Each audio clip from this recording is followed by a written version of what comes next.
Most people first think about what things are made of when a frying pan burns them, or when they get poisoned by cheap Chinese plastic. I learned the composition of everything I could touch at age 5, because my father is a chemical engineer. While other kids got stuffed bears for their birthdays, I got crystal growing kits. Not a plastic toy from the mall, a real one, with reagents that live in the refrigerator under lock and key. Other families were afraid their child would get burned. My family taught me which burn is first degree and which is just an excuse to have fun. Your home had a first aid kit in the bathroom. Mine, the entire apartment was a first aid kit and a laboratory at the same time. 3 advantages, actually. The same advantages that parents in Silicon Valley now pay $5,000 for at summer chemistry camps. I'm about to show you exactly what they are, and by the end of this video, you'll understand why your childhood with plastic spoons and don't touch anything wasn't safe. It was starving. Chapter 1. Smell is not an irritant, it's data. Here's what regular school teaches you. If something smells, step away. Ammonia, leave. Acetone, ventilate. Your brain learns to fear smells. Chemist kids learn to read them. I'm 7 years old. We're in the kitchen. I smell a faint, sweet odor coming from under the sink. A normal child would say, "Mom, it stinks." I say, "Dad, it smells like an ester. Sounds like ethyl acetate. There's a solvent leak somewhere." My father doesn't clap. He opens the cabinet, finds a cracked bottle, pours the contents into a glass container, and says, "Good. Now find where I keep the butyrates. They smell like butter and mold. From memory." Harvard did a study in 2018.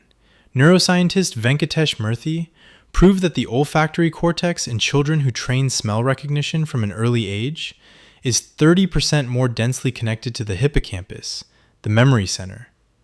You don't just smell, you archive. Chemist kids don't sniff, they index. By age 16, I could walk through a supermarket with my eyes closed and tell you which shelf had a leaking bottle of acetic acid and where someone had broken a lavender diffuser. That's not a superpower, it's training. The training your parents stole from you with their "open a window." Your version starts tomorrow morning. Buy 3 small containers. Coffee, lemon, turpentine. Blindfold yourself. Ask someone to bring them to you one by one. Your goal is not to guess. Your goal is to describe the layers. Lemon. Zest, pulp, acids, sweet undertone. Coffee. Burnt, herbal, oily. Do this for 3 minutes every day. In a month, you'll start sensing what others don't. The fear of smells will disappear.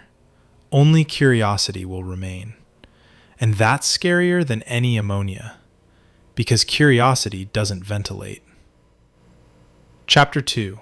Risk is not a threat. It's a ticket to the elite. Here's what your childhood looked like. Every 5 minutes. Don't touch. Be careful. Step back, that's dangerous.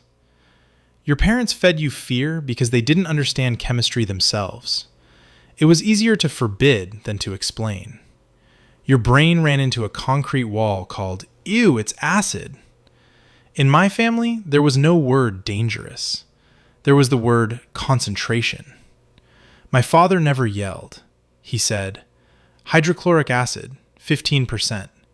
Careful, but you can use bare hands. 33%. Gloves now. 40, only in a fume hood. Got it? Now tell me why." UC Berkeley studied children who grew up with controlled risk in 2020.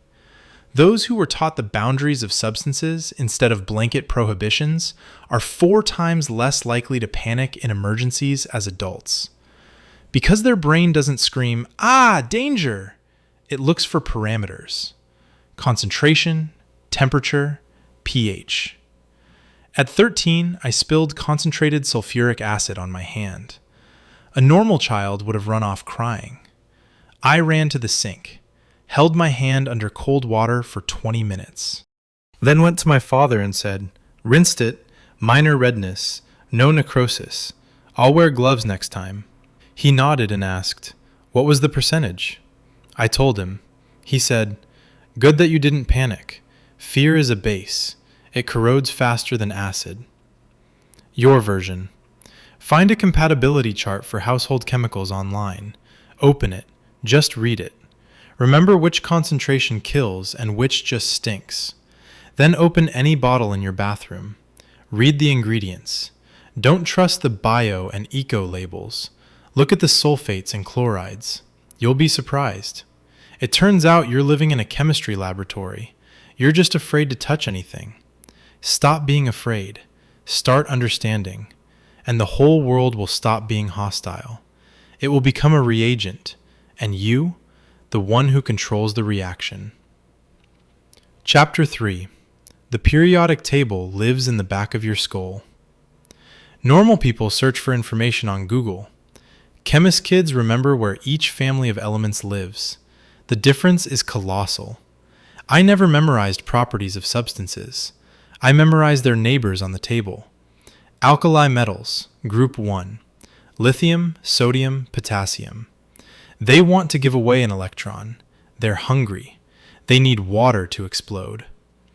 Halogens, group 7. Fluorine, chlorine, bromine. They want to take an electron. They're greedy. Introduce them, you get salt. The history of the world. The simplest and most beautiful marriage in nature. Psychologist Anders Ericsson, the same one who came up with the 10,000-hour rule, called this a mental matrix. An expert doesn't remember 1,000 facts. He remembers a map. And he navigates the map faster than you can Google. My classmates studied for chemistry tests by memorizing NaCl, sodium chloride, MgO, magnesium oxide. I looked at the table and saw history. Sodium, a violent metal you can cut with a knife. Chlorine, a yellow-green gas used to poison soldiers in World War I. Together, they give you salt. The most peaceful product on Earth? The one that makes food taste good. Once you understand the personalities of the elements, chemistry becomes a TV series, not a school subject. Your version. Print out the periodic table. Not an electronic one, paper. Hang it above your desk. Every day for a week, pick one element. Read about it for 20 minutes. Don't memorize the numbers. Memorize the story. Why doesn't helium like to react? Why is mercury liquid? What do gold and laziness have in common? In a month, you won't be a chemist, but you'll stop being afraid of the words sulfate and nitrate. And when you stop being afraid of words, you stop being afraid of the world. Your parents gave you prohibitions. Mine gave me reagents. Your parents taught you to step back. Mine taught me to mix. Your parents trained fear. Mine trained respect. And that's the difference between living in a plastic bubble and living where you decide which reaction happens next. You can't change your childhood, but you can change your tomorrow evening. Turn off notifications. Open the periodic table. Smell a lemon. Find where the most dangerous household chemical lives in your apartment. Don't throw it away. Read the label. Smile, because you understood what it says. This isn't studying. This isn't boredom. This is the secret that chemist kids never tell regular people. Because if we told you, you'd finally understand why we were never afraid of the word poison. We knew that concentration matters, and that the right dose heals, and the wrong one just needs cold water and 20 minutes of patience. Most people will watch this video and do nothing. They'll close the tab, open a food delivery app, forget everything. That's fine. The periodic table hasn't gone anywhere. It was established in 1869, and your local pharmacy opens tomorrow at 9 in the morning. They don't have sulfuric acid, but they have ammonia. Smell it properly. And tell the pharmacist, "Thank you, I know this is ammonium hydroxide, and I'm not afraid." See you at the fume hood.